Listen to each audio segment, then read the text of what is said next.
ஜெய் ஸ்ரீ மாத்திரை நமக ஜெய் குருத்து ஜெய் குரு பரசுராம். நமஸ்காரம். நான் கரூர்ல இருந்து வல்சலா பண்ணிக்க பிரசன்ன ஜோதிட. இன்னைக்கு நம்ம வாக்கியப்படி சனி பயிற்சியுடைய பலன்கள் மிதுன ராசிக்கு எப்படி இருக்குன்னு பார்க்க போறோம். இந்த வாக்கியப்படி சனி பயிற்சி எப்போ அப்படின்னா 6/3/2026 வெள்ளிக்கிழமை 8:36க்கு கும்பராசி பூரட்டாதி நட்சத்திரம் 3ஆம் பாதத்துல இருந்து மீன ராசி பூரட்டாதி நட்சத்திரம் 4ஆம் பாதத்துக்கு பயிற்சி ஆகிறாரு. அதாவது கும்பராசில இருந்து மீன ராசிக்கு பயிற்சி ஆகிறாரு. மிதுன ராசியை பொறுத்த வரைக்கும் அது உங்களுக்கு 9ஆம் இடத்துல இருந்து 10ஆம் இடத்துக்கு பயிற்சி ஆகிறாரு.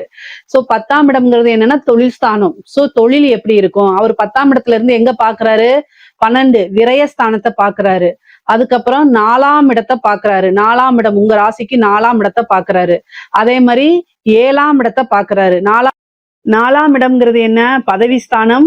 அதே மாதிரி உற்பத்தி, ஏற்றுமதி, இறக்குமதி, வீடு கட்டுறது, வாங்குறது, விற்கிறது. 7ஆம் இடம்ங்கிறது என்னன்னா பார்ட்னரு, உங்களுடைய லைஃப் பார்ட்னர், பிசினஸ் பார்ட்னரு, கணவன் மனைவி இடத்தை குறிக்கக்கூடியது. உங்களுக்கு ஆப்போசிட்ல இருக்கக்கூடிய நண்பர்களையும் குறிக்கக்கூடியது. இது எல்லாமே குறிக்கக்கூடியது. இந்த இடங்கள் எல்லாம் சனியுடைய பார்வைகள் இருக்கு. அதனால எப்படி நீங்க நடந்துக்கணும் அப்படின்னா, தொழிலை பொறுத்த வரைக்கும் உங்களுக்கு நன்மையா அப்படின்னா நன்மைதான். தொழில் மூலியமா நல்ல லாபங்கள் வரக்கூடிய டைம் தான் இது. ஒரு தொழிலை ஸ்டார்ட் பண்ணலாமா அப்படின்னா 10ல சனி வந்திருக்கும் போது நல்ல டைம் தான். ஆனா உங்களுடைய ஜாதகத்துல தொழில் ஸ்தானம் எப்படி இருக்கு, 10ஆம் அதிபதியோடைய நிலை எப்படி இருக்குன்னு பார்த்துட்டு இப்போ புதுசா தொழில் ஸ்டார்ட் பண்ணலாம்.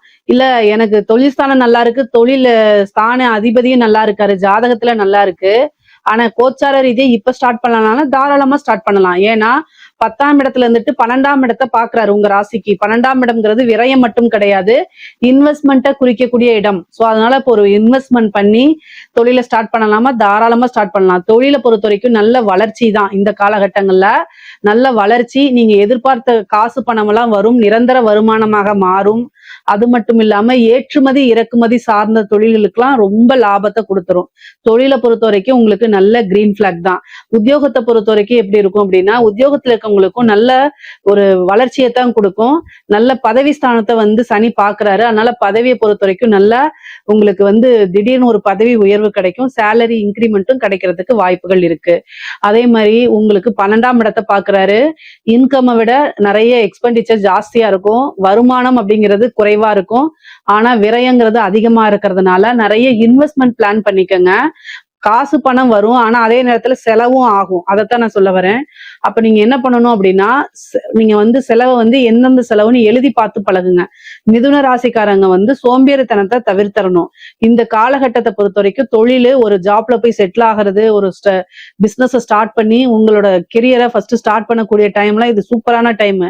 ஆனா கொஞ்சம் அலட்சியத்தையும் சோம்பேறித்தனத்தையும் தவிர்த்துட்டா ரொம்ப ரொம்ப நல்லது.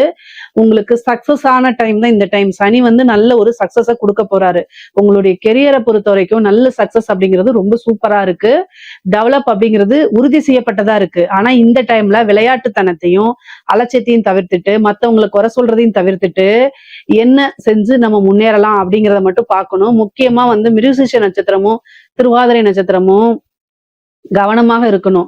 எதுக்கு அப்படின்னா, உங்களுடைய போக்கஸ் எதுல இருக்கணும்னா உங்களுடைய கெரியர் குரோத்ல மட்டும்தான் இருக்கணும். அதை எப்படி டெவலப் பண்ணி நம்ம முன்னேறி வரலாம், எப்படி செட்டில் ஆகலாம் அப்படிங்கிறதுல மட்டும் போக்கஸ் பண்ணுங்க.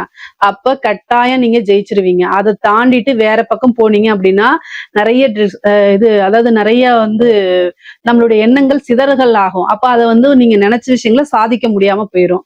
அதனால கவனமாக இருங்க. இந்த டைம்ல 4ஆம் இடத்தை பாக்குறதுனால வீடு காட்டுறது, வாகனம் வாங்குறது, இது மாதிரி.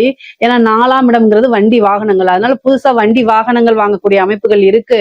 அதே நேரத்துல வண்டி வாகனங்கள்ல போகும்போது ரொம்ப ஜாக்கிரதையாவும் போகணும். சேம் டைம் வீடு கட்டுறது, நிறைய பேருக்கு வீடு கட்டி நின்றுக்கும். அவங்களுக்கு எல்லாம் வீடு கட்டுறதுக்கு உண்டான அமைப்பு. ரொம்ப நாளா இந்த வீட்டை வித்துட்டு வேற இடத்த வாங்கணும் அப்படின்னு நினைக்கிறவங்களுக்கு இந்த டைம் சூப்பரான டைம். வீடு கட்டுறது, வீடு வாங்குறது, புதுசா ஒரு வீடு வாங்குறது, அதே மாதிரி பழைய வீட்டை வித்துட்டு புதுசா ஒரு இடத்த வாங்குறது, அங்க வீடு கட்டுறது, இந்த மாதிரி நிகழ்வுகளும் இந்த டைம்ல உங்களுக்கு நடக்கும். அதே மாதிரி 7ஆம் இடத்தை சனி பாக்குறாரு. 7ஆம் இடம்னா பிசினஸ் பார்ட்னர்ஸ், அதே நேரத்துல லைஃப் பார்ட்னர். பிசினஸ் பார்ட்னர்ஸை பொறுத்த வரைக்கும் வரைக்கும் உங்களுக்கு மனக்கசப்புகள் வந்து பிரியறதுக்கு உண்டானது. அவங்களுடைய என் ஷேரை கூட நான் வெளில போறேன்னு நிப்பாங்க. அவங்கள எப்படியாவது கன்வின்ஸ் பண்ணி தக்க வச்சுக்கோங்க. அவங்க உங்களுக்கு இம்பார்ட்டனா இருக்கும் பட்சத்தில். இல்ல அப்படின்னா, ஐயோ நான் நல்லா ஆல்ரெடி டெவலப் ஆயிருக்கேன், இந்த என்னோட பிசினஸ் பார்ட்னர்ஸ்னாலதான் என் பிசினஸ் பாதிக்குது அப்படின்னு நீங்க நினைச்சீங்கன்னா, ஏன்னா பிசினஸ் பார்ட்னர்ஸ் கூட வந்து பாத்தீங்கன்னா இந்த டைம்ல மனக்கசப்பு ஏற்படும், உங்களுக்குள்ள மிஸ் அண்டர்ஸ்டாண்டிங் ஏற்படும். அப்ப நீங்க பிரியறதுக்கு உண்டான வாய்ப்புகள் அதிகமாக இருக்கு. சோ உங்களுக்கு பிடிக்கல, எனக்கு அவங்க தேவையில்லைங்கிற பட்சத்தில் அவங்கள கலட்டி விடுறதுக்கு இது சூப்பரான பர்ஃபெக்டான டைம். இல்ல என்னோட முதலீடுக்கு என்னுடைய தொழிலுக்கு வந்து இந்த முதலீடு ரொம்ப முக்கியம், சோ நான் வந்து எனக்கு பிசினஸ் பார்ட்னர்ஸ் முக்கியம் அப்படின்னா அவங்கள எப்படியாவது கன்வின்ஸ் பண்ணி தக்க வச்சுக்கிறது ரொம்ப ரொம்ப நல்லது. ஆனா பிரேக் வரதுக்கு உண்டான அமைப்புகள் அதிகமா இருக்கு, சாத்தியங்கள் அதிகமாக இருக்கு. உங்களுக்கு என்ன வழிபாடு பண்ணலாம் அப்படின்னா கால பைரவர் வழிபாடு தான் நீங்க பண்ணணும். ஒரு சனிக்கிழமை ராகு காலத்தை எடுத்துக்கங்க. ஏன்னா ராகு காலம் நான் ஏன் சொல்றேன் அப்படின்னா அஷ்டமாதிபதியாவும் இருக்காரு சனி, உங்களுக்கு அஷ்டமாதிபதியாவும் இருக்கனால சனிக்கிழமை ராகு காலங்கிறது 9 மணில இருந்து 10:30 மணி வரைக்கும் இருக்கு. அந்த டைம்ல கால பைரவருக்கு வழிபாடு பண்ணுங்க. கால பைரவருக்கு எப்படி வேணா நீங்க வழிபாடு பண்ணலாம், அல்லது தேய்பிரை அஷ்டமியில கால பைரவர் வழிபாடு பண்ணலாம். பிசினஸ் நல்லா growth ஆகணும்னா சொர்ண ஆகர்ஷ்ண பைரவர் வழிபாடு பண்ணுங்க. மத்தபடி எதிரிகள் தொந்தரவு வரக்கூடாது, கோர்ட்டு கேஸ் பிரச்சனைகளை ஜெயிக்கணும், பிசினஸ்ல பெரிய லெவல்ல வரணும் அப்படின்னா கால பைரவர் வழிபாடு பண்ணுங்க. கால பைரவர் வழிபாடுக்கு எவ்வளவுக்கு எவ்வளவு நீங்க நல்லா பண்றீங்களோ அந்த அளவுக்கு சனியுடைய தீமைகள் குறைஞ்சு உங்களுக்கு நன்மைகள் அதிகமாக ஏற்படும்.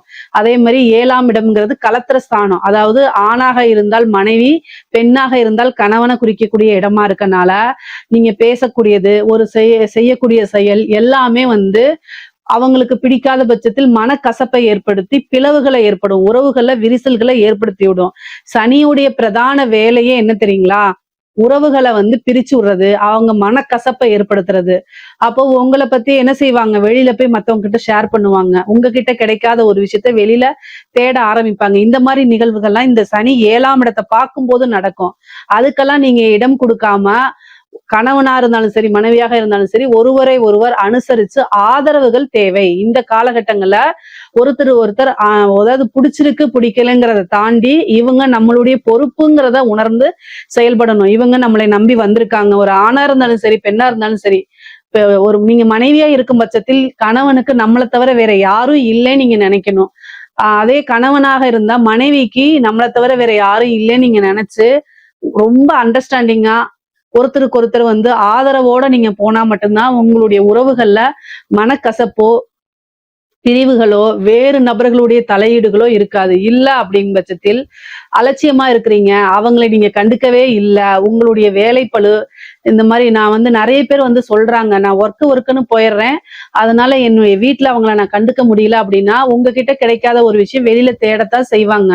இது வந்து இந்த காலகட்டத்துல நிறைய பேருக்கு இது நடக்குது. ஆனாலும் புரிய வைக்கணும், அவங்களுக்காக நீங்க டைம்ஸ் கொஞ்சம் ஸ்பெண்ட் பண்ணணும். நீங்க வந்து யாருக்காக சம்பாதிக்கிறீங்க, யாருக்காக கஷ்டப்படுறீங்கன்னு உணர்ந்து செயல்படுங்க. எவ்வளவு 24 மணி நேரத்துல ஒரு மணி நேரம் 2 மணி நேரம் கூட ஒதுக்க முடியாதுங்களா? இதுக்காக ஒதுக்கி கஷ்டப்பட்டுதான் ஆகணும். உங்களுக்கு ஒரு உறவு கிடைக்கணும்னா காசு பணம் சம்பாதிக்கிறதே எவ்வளவு பெரிய விஷயம். காசு பணத்தை கொடுத்து கூட ஒரு நல்ல உண்மையான உறவை வாங்க முடியாது. ஆனா அந்த காசு பணத்துக்கு மேலானது உறவு.